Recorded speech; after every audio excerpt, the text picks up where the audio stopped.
member naman, si Langga Alay, si Langga Teresa ng ano yun Langga, yung nagwawalis, ano yun? German people can also be friendly like me.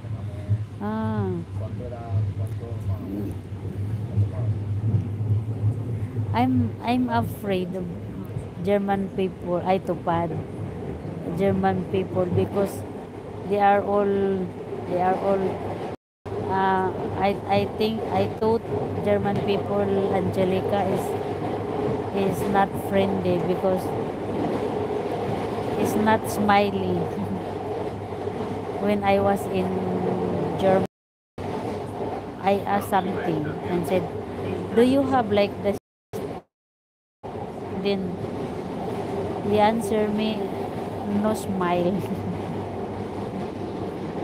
Tupad. Oo, si Langga Teresa naman yung sa tupad. Tapos si Langga Rene naman yung ano, yung tanod, o diba? Tupad saka tanod. Mayroon na tayo. El Carmen pa lang ako, last 9 na, Diyos ko Lord. Lubat. Hindi atay, lubat na. Sana yung powerbank ko?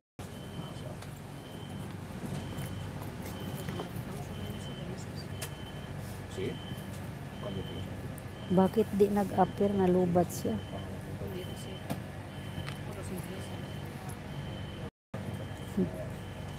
Lubat.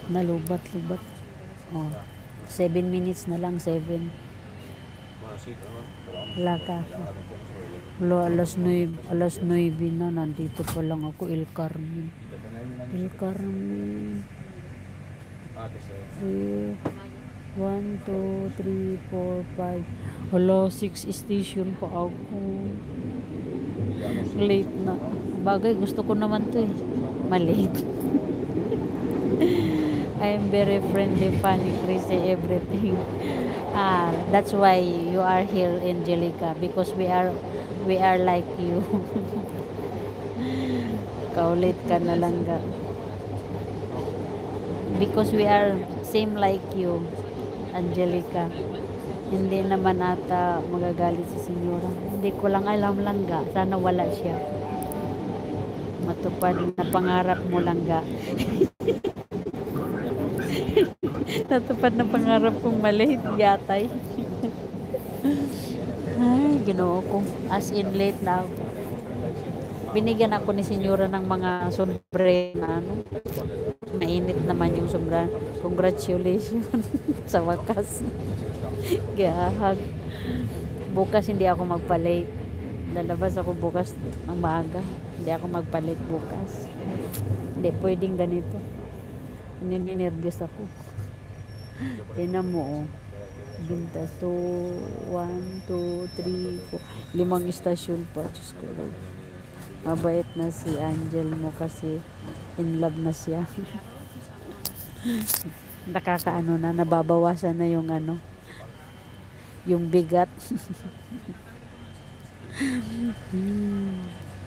Kaya nga yung magalit kayo, nakita mo na DF ni Senyora.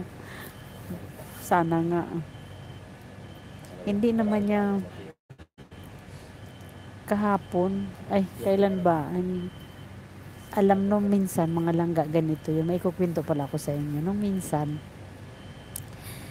nasa pintuan na ako, nakalabas na ako. Ngayon bumukas yung elevator. All of us in the community of Lorena are suitable for president. Ayaw sabay di kalibre. Bakit hindi ko nababasa yung mga sinasabi mo? My love life na si Senyora. Kasi ganito yon mga Langga, may kukwento ko sa inyo. Paglabas ko ng pintuan, di sinara ko na kasi ngayon wala si Senyora noon, parang hindi yata umuwi.